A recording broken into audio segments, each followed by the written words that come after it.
Namaskar. Good evening to everyone. On behalf of Yoga Scholars PGI MER, I want to introduce Dr. Atul Patnekar. Dr. Atul is a homeopathic physician, yoga psychology consultant, psychotherapist, trainer, and an international author. He has developed an entire curriculum based on the principle of integral chakra psychology. Dr. Atul has been associated with the Yoga Institute Mumbai for over 23 years. Over the years, he has trained and taught more than 25,000 students from various countries through workshop and training sessions. So today he will speak and present a screen on the topic Yoga Psychology, a Lost Treasure. Sir, you're most welcome in our group. Please start, sir. Thank you, Prashant. Yeah, can I start? Yes, sir. Okay. Good evening, everybody.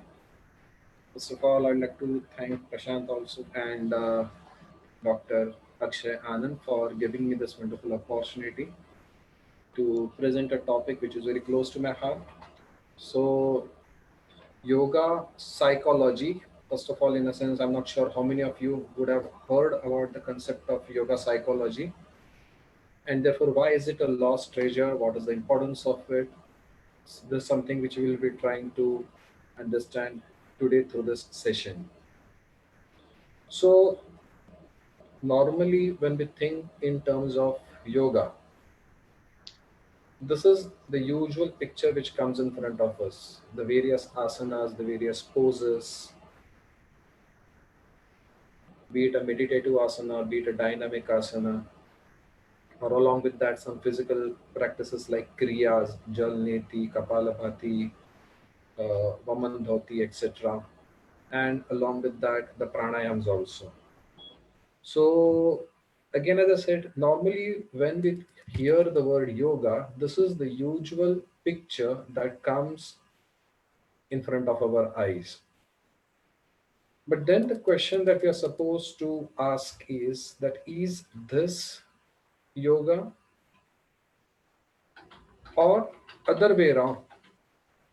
Is only this the complete yoga?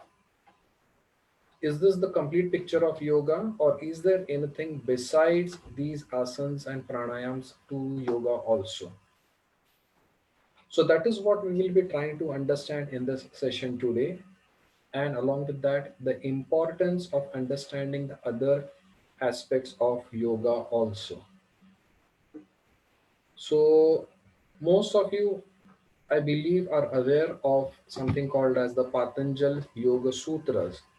Okay, so we know that sage Patanjali, he basically formulated or compiled the notes on yoga through small aphorisms or brief sentences which are called as sutras. So the Patanjali Yoga Sutras are considered to be the authoritative text on the concept of the normal yoga, what we hear. And then divided in four chapters, it has a total of around 196 sutras. Now, if you go into details of the sutras, there are certain sutras which mention something about what we know as the asanas. So, this is the introduction to the concept of an asana in chapter 2, sutra number 46. The sutra goes as a Sthiram Sukham Asanam, where Sthiram relates to the steadiness or the stability, and Sukham relates with the sense of comfort or the ease with which you are performing that particular asana. So, in a simple way, anything that keeps you steady or stable, and along with that, comfortable and easy, that is considered as an asana. Okay. Then the next sutra, which says Prayatna Shaithilyananta Samapatti Bhyama. So, over here, the meaning again, sort of, would be something like when you have perfected this posture. So in this, you are relaxing or there is a loosening of effort. So it becomes an effortless position so that you can relate with the comfort also. So as the effort goes on reducing, the posture starts becoming more and more comfortable. And after you have loosened your effort completely, only then would it be possible for us to allow our attention to merge with what yoga considers as the endlessness or the infinite. So we see that the purpose of an asana is to allow ourselves to merge with this endlessness or that infinite. The other aspects of, we can say, a beginning of the stages of deeper meditation or samadhi. Okay. And then from the attainment of that perfected posture, there arises an unassailable, unimpeded freedom from suffering due to the pairs of opposites such as heat, cold, good, bad, pain, or pleasure. Or, in a sense, if we relate that with the Bhagavad Gita shloka, Samatvam Yoga Uchyate. So, is it possible for us to reach a state of perfect equilibrium in all states, whether it is good or bad, whether it is pain or pleasure, success or failure, heat or cold? So, both physical factors, mental factors, everything. So now the question over here is, whenever we are doing an asana, are we focusing on the physical posture or are we focusing on these aspects of that asana also? And if we are not doing this, then where is the block that could be occurring? And then once we reach here, then we go to the stage of pranayam. So there are different sutras from 249 to 253 which describe the types of pranayam. Now, why do I mention this? So let us come back again to the main asana, which we started as Sthiram Sukham Asanam. Now, the question over here, or first of all, to see this, the posture for yoga meditation should be steady, stable, and motionless, as well as comfortable. This is what the sutra says. Now, what kind of stability and what kind of a comfort are we talking about over here? So, for example, is this stability and the comfort related to the physical stability or something beyond the physical stability also, which then would be the mental stability? So, for those who are practicing an asana, how many of you, again, there is no judgment over here, you are supposed to ask this question to yourself. So, whenever you are performing any asana, are you able to feel a state of stability on the physical level? And then, along with that, how many times does it happen that because my mind was not stable or steady, I am not able to feel the stability at the physical level? Or similarly, is it possible for me to create a sense of comfort at a mental level? And therefore, if I'm not able to create that sense of comfort at a mental level, even the physical posture starts becoming uncomfortable. Now, I believe most of you, when you started practicing yoga, if you would have observed yourself earlier, how difficult it would have been for you to sit in meditation very initially. So, usually we see that happening in our yoga classes also. And I am sure it happens with each one of us. We all can observe it. When a student comes and joins the yoga class, initially, when we give them a meditative asana, they start becoming very restless. They start looking here and there. They want to open their eyes, look at everybody else, what they are doing, want to confirm that, okay, the instructor has not gone away, so many things. And then usually the mind is also wandering very much, and therefore the physical asana becomes quite uncomfortable. So now, if we are going to understand the asanas over here. So let us see one thing. Why are there only three sutras on asanas? Okay. Similarly, why are there only five sutras on pranayams? Why aren't elaborate descriptions of asanas, pranayams further given? Because if we see just what is an asana is mentioned in the Yoga Sutras. The Yoga Sutras do not describe any specific asana in detail. Similarly, the concept of a pranayam is given, but the actual pranayam techniques, what we are practicing, they are not mentioned in the Yoga Sutra. So the question, therefore, what we are supposed to ask is why this elaboration of asanas and pranayams are not given in the Yoga Sutras. And therefore, importantly, if only 8 sutras deal with the asana and pranayams, then what are the majority of the remaining 189 sutras talking about? As we discussed, there are 196 sutras. So, out of that 196 sutras, what are the other sutras describing? So, if we see the yoga definition, as we all know, yoga chitta vritti nirodha. So, first of all, the concept called as chitta and the definition of yoga as yoga chitta vritti nirodha, that is being mentioned over here. And then going further from here, there is a mention about the chitta vrittis, the chitta bhumis, which is mentioned in the Yoga Sutras. Then the concept of kleshas, the causes of klesha, antaraya, or what are considered to be the obstacles towards chitta vritti nirodha. So if you want to practice chitta vritti nirodha, what are the antarayas or obstacles towards that? Techniques for chitta vritti nirodha. So that may include Ashtanga Yoga, Ishwar Pranidhana, okay? Or it could be parikarmas. Parikarmas are seen as purificatory measures. So there are kleshas, and we have to work on the kleshas, how parikarmas can be used to lessen the effect of the kleshas, or the pratipaksha bhavana, and how they all can help us achieve our objective of chitta vritti nirodha. Okay. Then along with that, something called as Kriya Yoga, which includes Tapa, Swadhyaya, and Ishwar Pranidhan.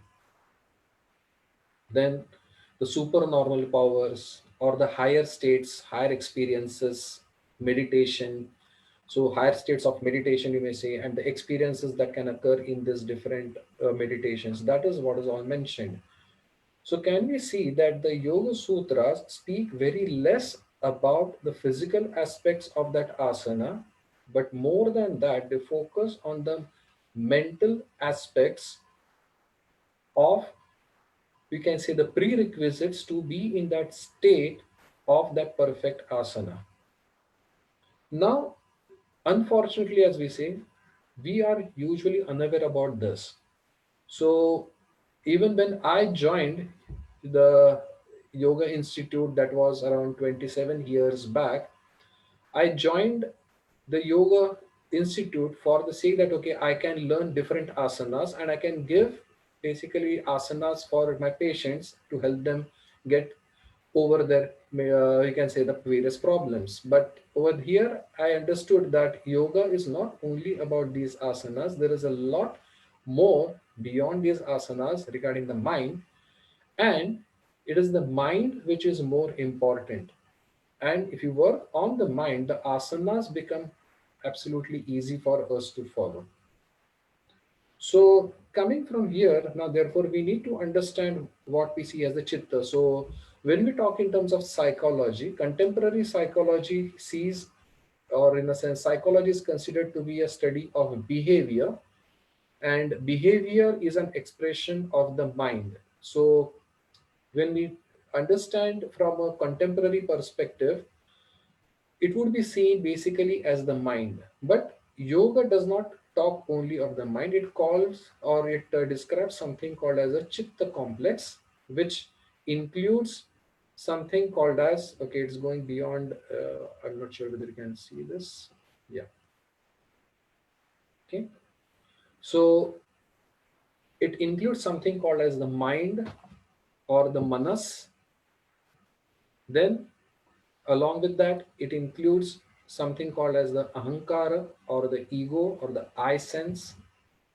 And then finally, it includes something called as the buddhi or the mahat. So the chitta would include all three of it.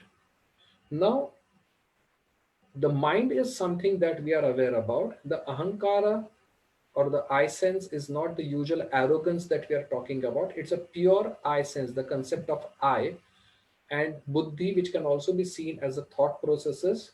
So, yoga coming from Sankhya would believe that every creation occurs at the level of thoughts. So, the thoughts are the first form of creation, and then coming from there, the other things will start forming over here. So, the ahankara and the mind, this will start forming. Now, this would, for the moment, let us consider this as more of a philosophical understanding. So, if we just focus on the mind aspect, even that's okay for the moment. Now, I've put it in different shades simply because that, in a sense, normally we have a lot of negative tendencies or negative thought processes occurring in the mind. So, if I have lots of negativities in this mind, would I able be ever will I ever be able to reach the deeper states of ahankara and buddhi, and then proceed further with the different states of meditation if I'm a pure yoga student? If not that, if I'm using yoga to create a sense of uh, stability in my daily life, then again can we see how the mind with its different kleshas can cause a lot of disturbances and not allow me to basically function normally in my daily life. So now one question that we can ask ourselves is, to see whether the mind has a problem or not, we can ask ourselves different questions. So one thing is like, do you suffer from, suppose, anxiety, stress, or tension? Okay, so if we are trying to understand ourselves from the mind perspective, why it is necessary for me to work on the mind, then we can answer these simple questions to ourselves. Okay, so am I suffering from any anxiety, stress, or tension? Am I suffering from depression, or do I feel demotivated? Do I feel, in the sense, that lack of enthusiasm in my life to achieve anything or do anything? Do I suffer from problems like insomnia, restlessness? Do I have severe body ache, severe fatigue, tiredness, lack of energy? So, in a sense, usually when there is insomnia or the restlessness is there, usually the next morning we feel quite fatigued. There is a lot of body ache, tiredness. These symptoms usually go hand in hand. Do I suffer from strained relations? Do people avoid you, or are you avoiding people or situations?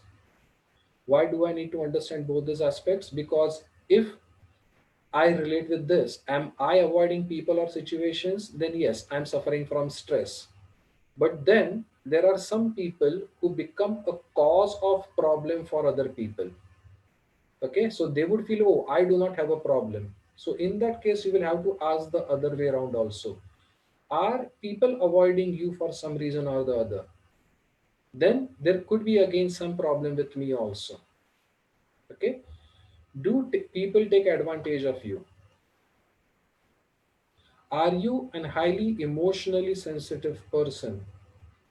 Do you have emotional flare ups?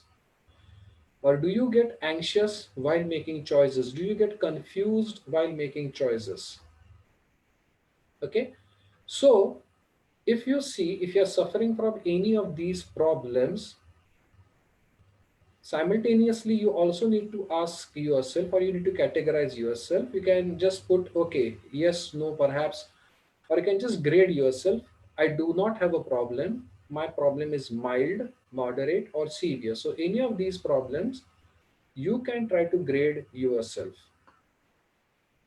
Okay, and then depending on the score that you take for yourself, can you see that the more problems you have, it would be difficult for you to practice the yoga meditations. So would you ever be able to sit in that sthiram sukham asanam? Will you be able to create that for yourself? And therefore, can you see that it is not only about this, it is also about the mind which is controlling everything.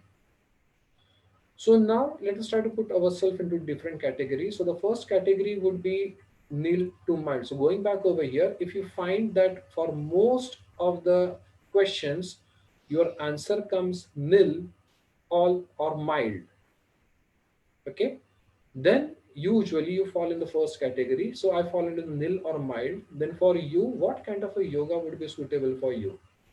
So you will first of all find that these are the people who are usually balanced. Okay, so these are the people you can say from a perspective of gunas as the sattva guna person. They usually do not get disturbed very easily, and therefore these people find it very easy to perform the meditative asanas and or the pranayams also. Okay. Secondly, it becomes easier for them to reach the higher states of meditation. So if they are going deeper into yoga, then it becomes easier for them to reach higher states of meditation. Similarly, if at all in between they get disturbed by something, then they can go to an asana or a pranayam and it will help them restore their balance faster. So these are the people who can easily get benefited by the asanas or pranayam. Okay. And for these people, swadhyay through scriptures can also help. So I'll just describe later on what are the two kinds of swadhyay. So, in a sense, a simple introspection through scriptures can help them very easily. Now, the next, just to put it, okay. So, if you are falling into the mild or the moderate category, so usually sometimes these people would find the meditative asanas and pranayams difficult to perform in moments of stress. So, something that is disturbing you, these people would find it difficult to perform the meditative asanas during that period. So they might feel the need to do more of dynamic asanas to maintain their state of balance. They may not be able to immediately go into the meditative asanas to cool themselves off. Then they may need to take the help of simultaneous positive attitude training techniques such as the parikarmas and pratipaksha bhavana. These can be necessary for them. Okay. And lastly, one minute again. They would need both kinds of swadhyay, introspection process also and through scriptures. Introspection is more like a direct swadhyay. You ask yourself, you find out yourself which are your emotions, what is disturbing you. That is what you do directly. Or other way around, you read the scriptures. This is more through faith, what the scriptures are mentioned about you, and you follow that. Okay. So next is moderate to severe stress. So over here, meditative asanas would be highly ineffective for them. These people will find it very difficult to meditate usually, or rather, in a sense, meditative asanas are usually contraindicated for them. If you are suffering from severe stress, usually you should not be doing meditative asanas. Rather, dynamic asanas and pranayams, they can help you, but basically as temporary acute interventions. Okay. Then practicing yamas and niyamas can sometimes turn more suppressive for them. Now, this is something very important because usually these people, if you see, they are in a sense more suppressive. They, if you are going through a lot of stress, they could be suppressing some of their emotions. And similarly, if they try to do the yamas and niyamas, they may try to force themselves into those yamas and niyamas, and therefore it can become a separation. One simple way of understanding this, I'll pose a simple question to most of all of you. Those who are into yoga, has it happened to you that after you joined your yoga course, you went back home and for a particular incident you got angry? Did you ever get a comment from any of your family member that, Arey, you are a yoga teacher, how can you get angry? You are not supposed to be angry. You are not a good yoga student. And if the answer to this is yes, you've got that comment, what did you do in response to that comment? Did you try to become that perfect person? Did you try to practice ahimsa? Did you try to practice all those different rules which are given into yamas and niyamas? And then over there, is it possible that you try to suppress something about yourself? So, in that sense, yoga can become harmful if you have not understood the yamas and niyamas in the real gist. So, especially when you are suffering from moderate to severe stress, the indication could be that you are maybe suppressing something for yourself, even from the perspective of yamas and niyamas. Okay, so introspective swadhyay over there, in a sense, just to put it, how can we do an introspective swadhyay? So, this is usually suggested for those who are suffering from too much of stress. How do you do it? Try to identify any situation that disturbs you. Okay, so throughout the day, any situation that has disturbed you, try to identify that. Identify the emotion or the feeling that is involved in that situation. How did you feel? What did you feel? And then ask the question, why did you feel so? Why did you feel that emotion? Okay, so over here we are not trying to follow the scriptures. We are not saying, okay, I'm supposed to be this or that. I'm just trying to do look into a mirror for myself and try to find out what is it that is affecting me. So this is called the introspective swadhyay, which also is quite important. But we need to understand that it needs a proper guidance and training to be adept at this process of introspective swadhyay.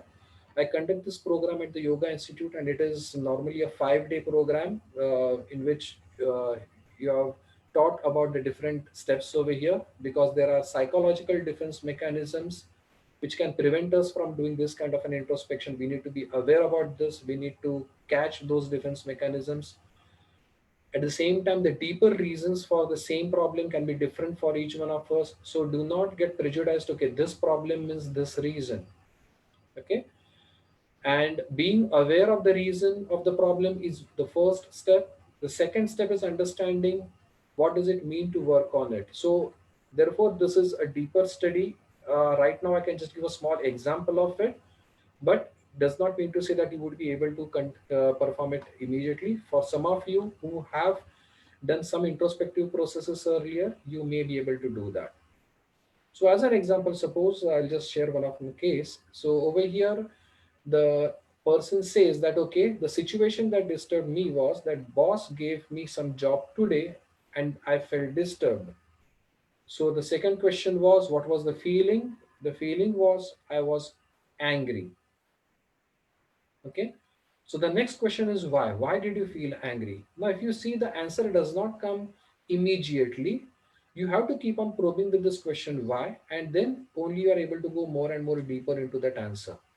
So when the question why is being asked, so the first thing is that, okay, the boss finds me only for all the extra work. Okay, so that is the first answer that comes up. So the next again question is, why can't you refuse, or why don't you refuse? So the obvious answer is, how can I? He is my boss. Okay, so most of you can relate with this. Okay, but again, let us understand this is just the upper layer. If you go deeper, there are different answers which can come for each one of us. So the next question again is why? Why can others refuse and you can't refuse? So what is it about you that does not allow you to refuse when everybody else has that capacity to refuse? So the answer which came up was, I can't say a no to anyone. Now, obviously, I'm speeding this up. It takes a lot of time to even come up with these answers. Usually, it would take anywhere between half an hour, 20 minutes to half an hour to come to this deeper level. Okay. So, I cannot say a no to anyone. Again, the question is why? Why is it that you cannot say a no? How would they feel? If I say a no, how would others feel about it? Why does it bother you? The answer was, what if they start feeling bad about me? Okay. So what will happen if others feel bad about you?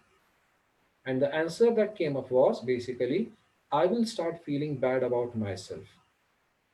So over here, the problem that we saw was basically I was angry in the office, but the deeper thing could be something like this. So when we do this kind of an introspection, the answer which we find out inside would sometimes be very much illogical also. So most of you would be wondering what is so great about this? Because when we look at it, it looks very illogical. But believe me, whenever we have a problem, at the deeper core of it, we are always illogical. So if anyone has a problem, I keep on asking questions to you. The deeper answer is something which is always illogical, which is why it becomes difficult for us to even pinpoint that out. So if we see the real problem over here was a conditional or a dependent self-esteem. The self-esteem of that person, I'm feeling bad about myself.